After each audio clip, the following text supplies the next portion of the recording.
अगर होते तो सच में किसी लायक नहीं होते। आज अगर परमेश्वर में आए हैं तो सच में पिता ने मुझे वो कुर्सी दी है, और सच में परमेश्वर ने मुझे वो जगह, वो स्थान दिया है कि सच में संसार का ना माता पिता दे सकते थे, ना सास ससुर दे सकते, ना पति दे सकता था। आज उस गुरु ने मुझे ये शिक्षा दी और ये जगह स्थान दिया है ना। मैं उस प्रभु के लिए लाखों और करोड़ों बार धन्यवाद करती हूँ कि प्रभु, मैं तेरा ये एहसान जिंदगी भर भी नहीं भूल सकती हूँ। परमेश्वर परमात्मा तो सच में सबको मेरी गवाहियां पता है, और परमेश्वर ने नित्य दिन काम किया कहता ना, सुबह से लेकर शाम तक प्रभु हमारे कामों को बनाता है। तो सच में मेरे जीवन में भी परमेश्वर ने अद्भुत अद्भुत काम किए हैं कि मैं सच में अपनी गवाही का उल्लेख करूं तो सच में मेरे 4 घंटे भी निकल जाए तो भी मैं अपनी गवाहियों को पूरा नहीं कर पाऊंगी। तो सच में प्रभु ऐसे ऐसे बड़े बड़े काम प्रभु ने मेरे जीवन में किए हैं।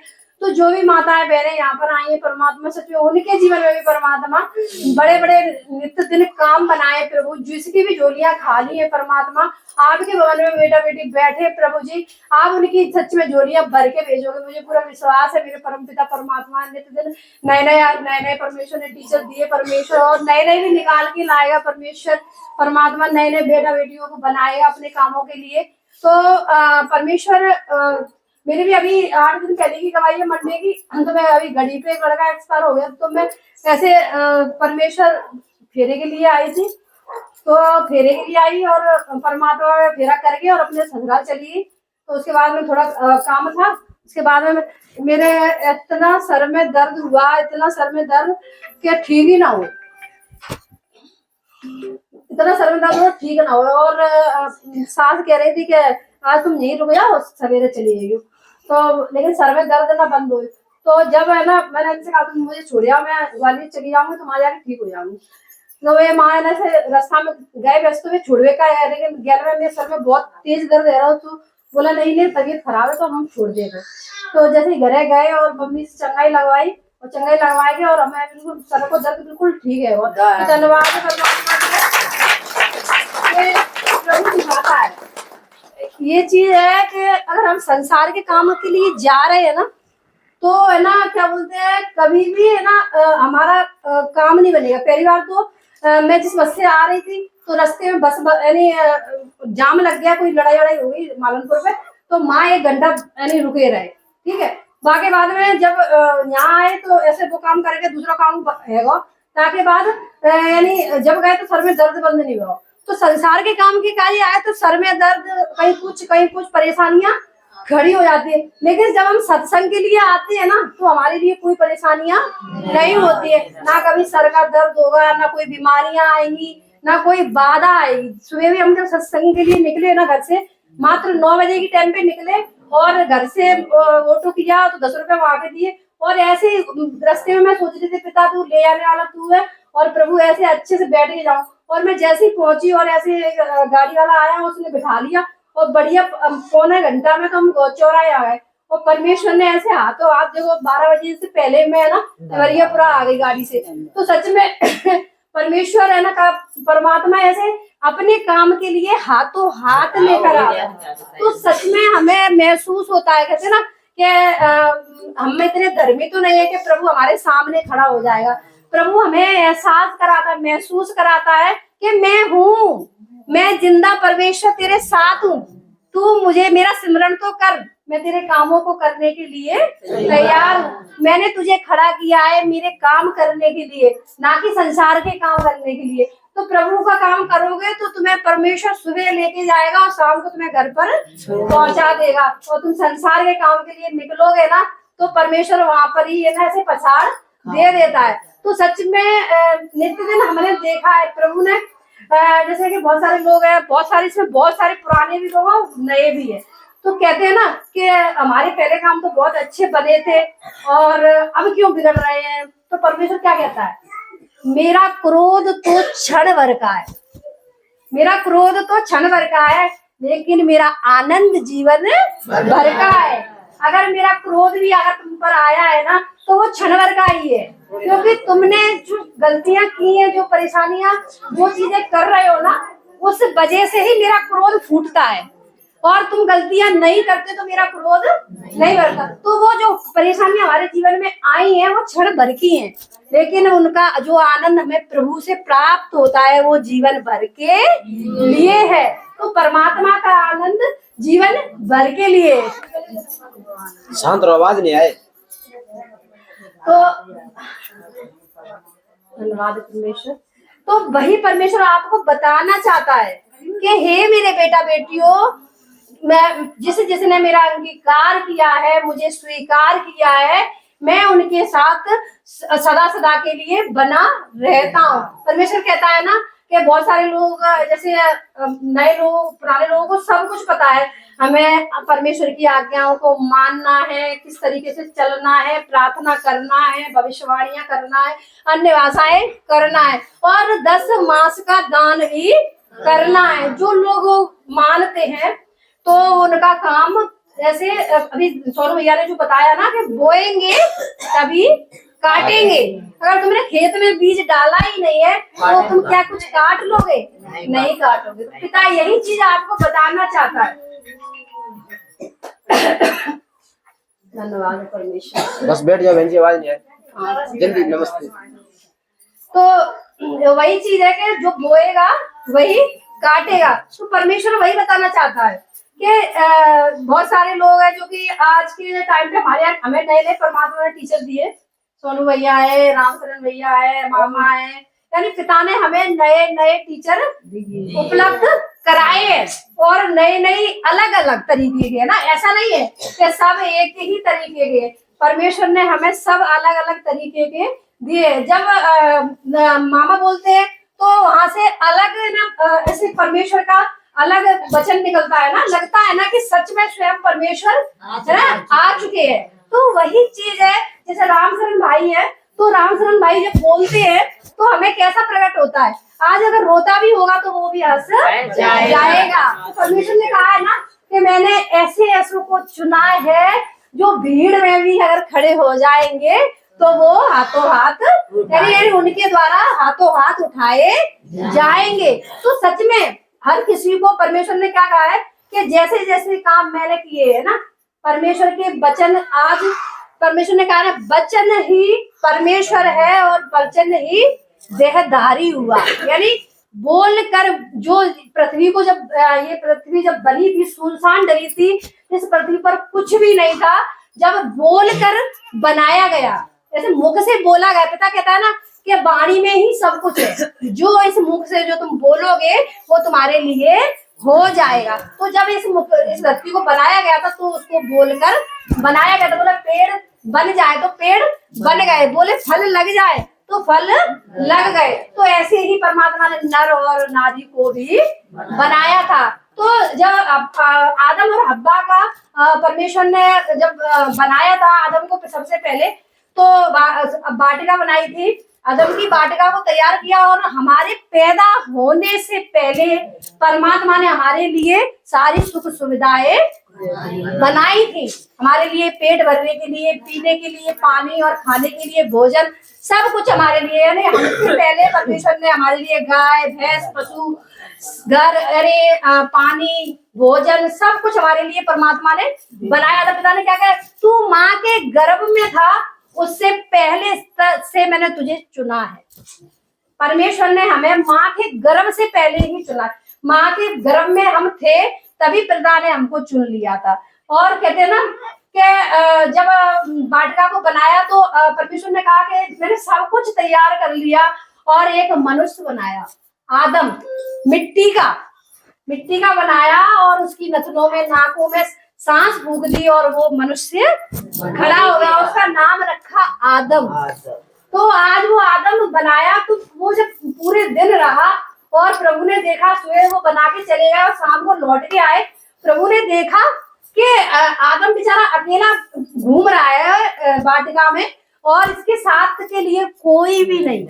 तो प्रभु ने क्या सोचा कि मनुष्य की, उस आदम की पसली निकाल कर स्त्री को तैयार कर दिया, तो नर से नारी बना दी। तो आज परमेश्वर ने मनुष्य की ही, इसलिए तो पति और पत्नी का जोड़ा पहले से ही तय किया जाता है। तो सच में जब नारी तैयार की ना, तो नारी को बना के नर और नारी दोनों तैयार कर दिया और उस वाटिका में उनको छोड़ दिया, और सारी वाटिका में सारे फल खाने के लिए बोले।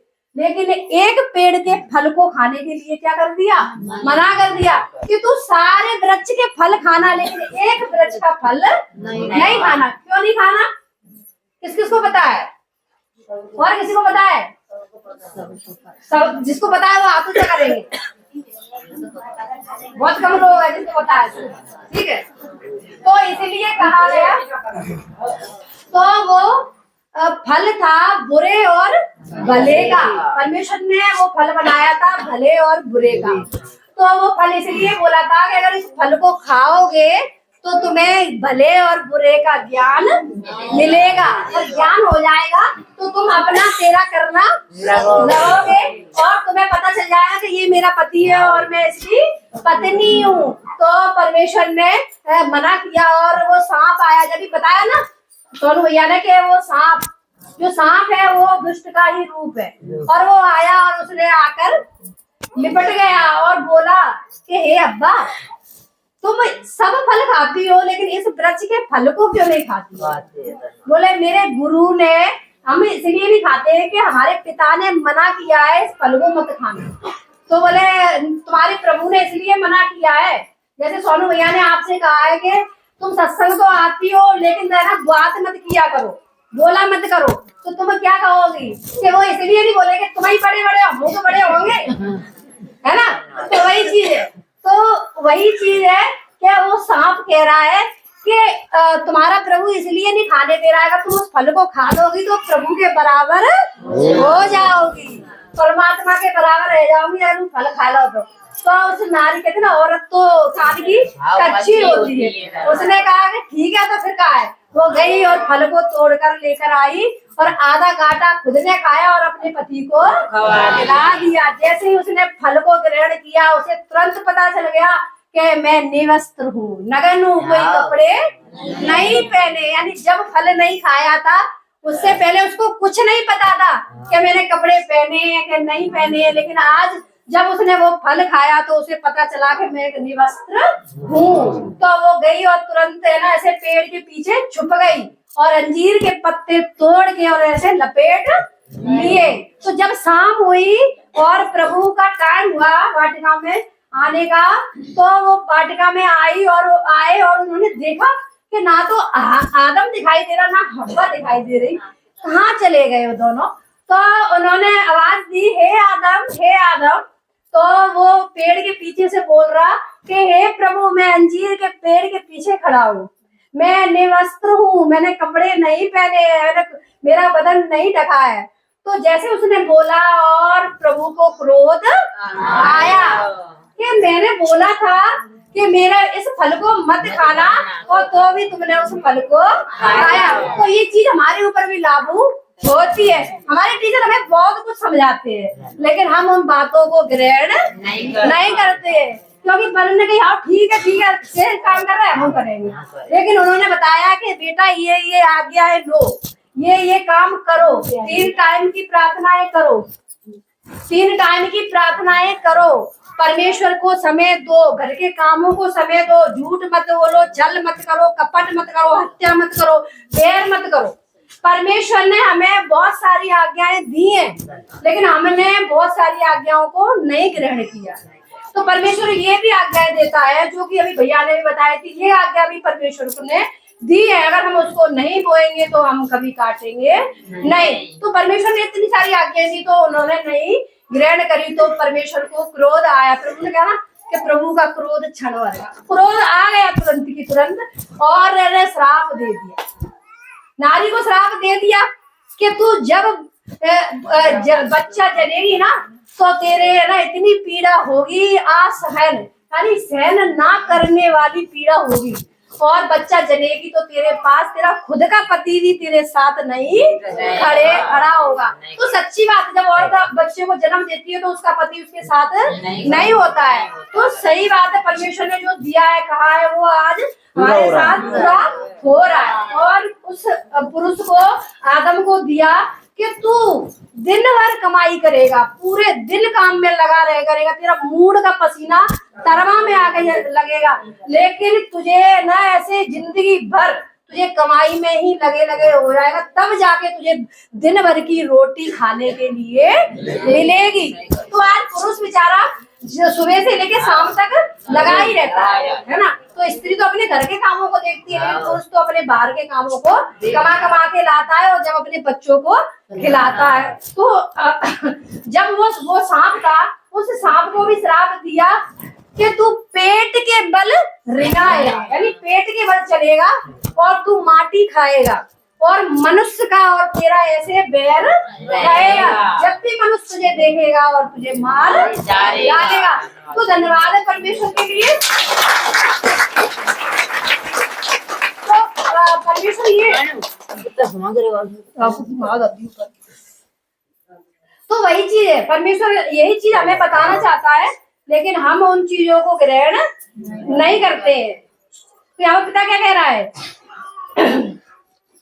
हे भाइयों, मैं यह कहता हूँ कि मांस और लहू परमेश्वर के राज्य के अधिकारी नहीं हो सकते। यहाँ पर पिता साफ साफ कह रहा है, मांस और लहू दोनों परमेश्वर के अधिकारी नहीं हो सकते। प्रभु क्या कहता है? प्रभु ने ये वचन 1000 बार बोला है, 1000 बार आपको बताया भी है कि हे मेरे बेटा बेटियों, तुम शरीर से मत चलो।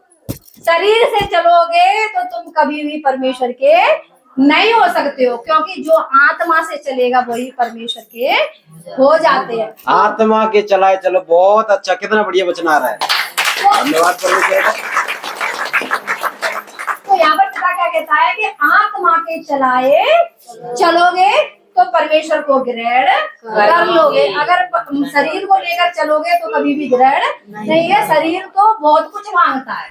गर्मी आई तो पंखा मांगेगा, सर्दी आई तो रजाई मांगेगा, भूख लगेगी बार बार दिन में 3 टाइम खाना मांगता है।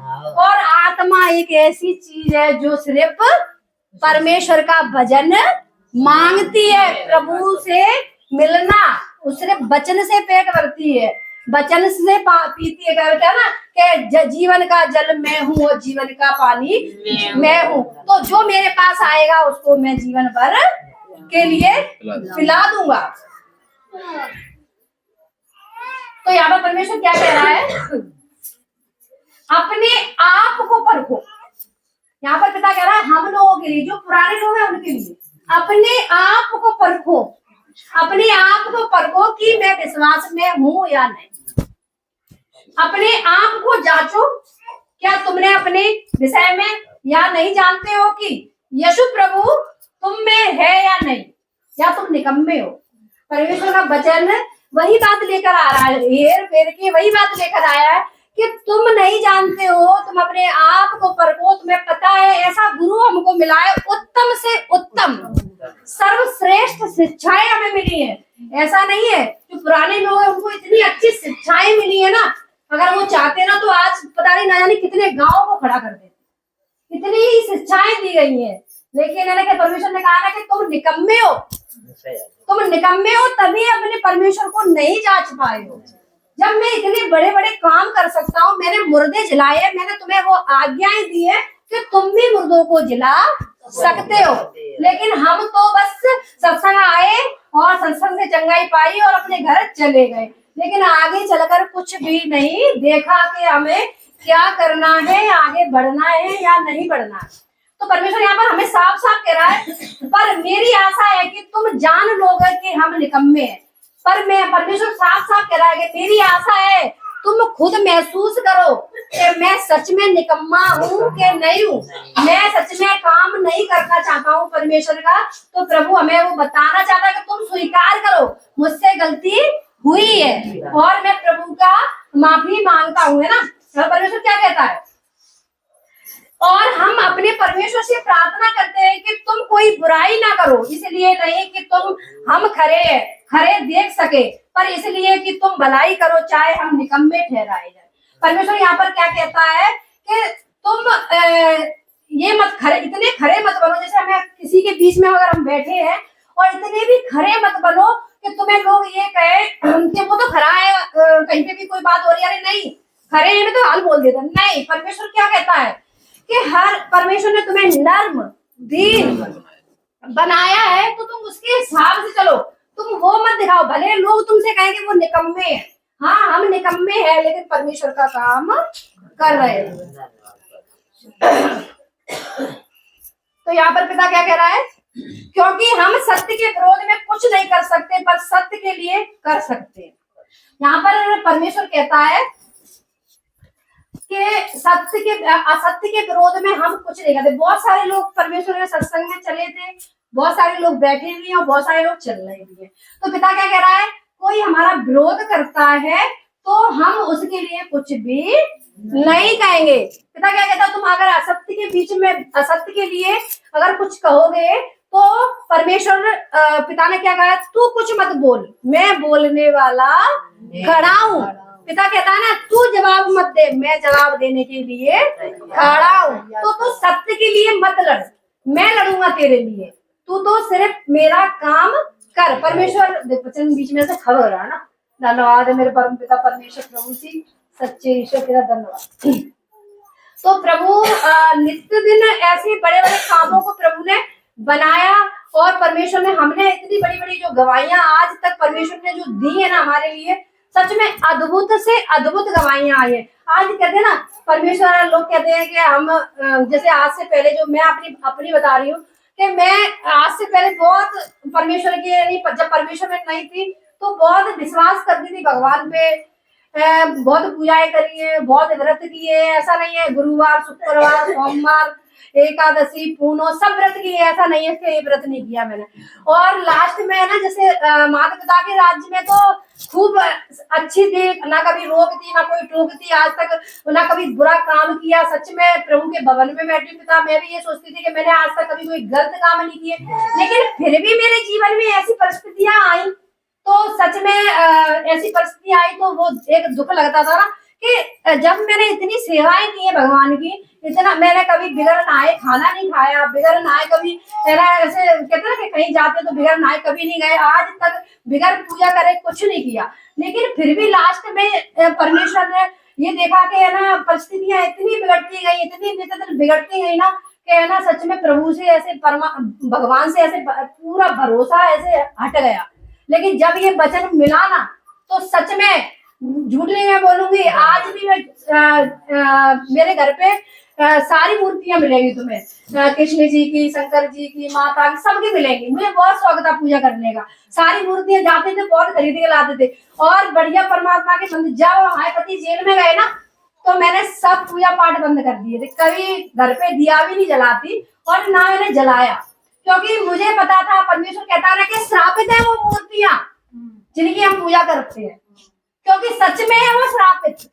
क्योंकि जब मैंने पूजा की थी तो मेरे जीवन में वो कलेश चलते ही रहे बराबर बराबर। जिस दिन मैंने वो बंद किया ना, और उस परमेश्वर की शरण में, पिता क्या कहता है कि मैं ना किसी आरे में रहता हूँ, ना किसी मंदिर में रहता हूँ, ना किसी मस्जिद में रहता हूँ, ना किसी गुरुद्वारे में रहता हूँ, मैं तुम्हारे बनाए हुए भवन में नहीं रहता हूँ, अपने बनाए हुए, मैं अपने बनाए हुए भवन में रहता हूँ।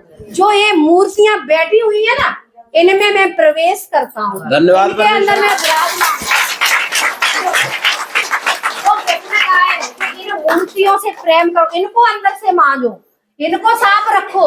अगर हम अपने मन के अच्छे हैं ना, नर्म है, दीन है, और किसी की बुराइयां नहीं कर रहे हैं, सबके लिए अच्छा सोच रहे हैं, तो ये है ना, ये शरीर है ना आज पवित्र है, और ये आत्मा सुकून पा रही है, प्रभु की आत्मा सुकून पा रही है कि आज ये शरीर मेरा बिल्कुल पवित्र और शुद्ध है। अगर ये शरीर ही शुद्ध नहीं है तो हमारी पूजा करने से फायदा क्या है? शरीर शुद्ध है तो ही हमारी पूजा सफल है, नहीं तो हमारा कोई सफल नहीं है। तो आज वो गुरु, वो सच में कहते हैं ना, अमर अविनाशी है, वो अजय अमर अविनाशी। आज वो अगर उसका हाथ, उसने मेरा हाथ नहीं पकड़ा होता तो मैं आज यहाँ खड़ी नहीं होती। तो धन्यवाद है उस कोई नहीं बच्चों से, परमात्मा आपको ढेर सारी आशीष दे और जो भी बेटा बेटियों ने मेरे वचन को ग्रहण किया है मेरे पिता, उनकी जो भी चाहत लेकर आए प्रभु जी, सच मेरे परमात्मा उनकी चाहत को पूरा करना प्रभु जी। और सच में परमात्मा मेरे प्रभु, मैं अपनी चाची को लेके आई प्रभु, वो भी जो भी चाहत लेकर आएंगे मेरे प्रभु, जो भी आत्मा से प्रभु तेरे भवन में जो भी पसार के मांगे मेरे प्रभु, तो उनको भर चोरी लेकर भेजना मेरे परम पिता परमेश्वर। मेरे प्रभु तेरी गवाही आए मेरे परम पिता परमात्मा, मेरी लाज रखना मेरे प्रभु, तेरा धन्यवाद। कितने अच्छे वचन दीदी ने कहे।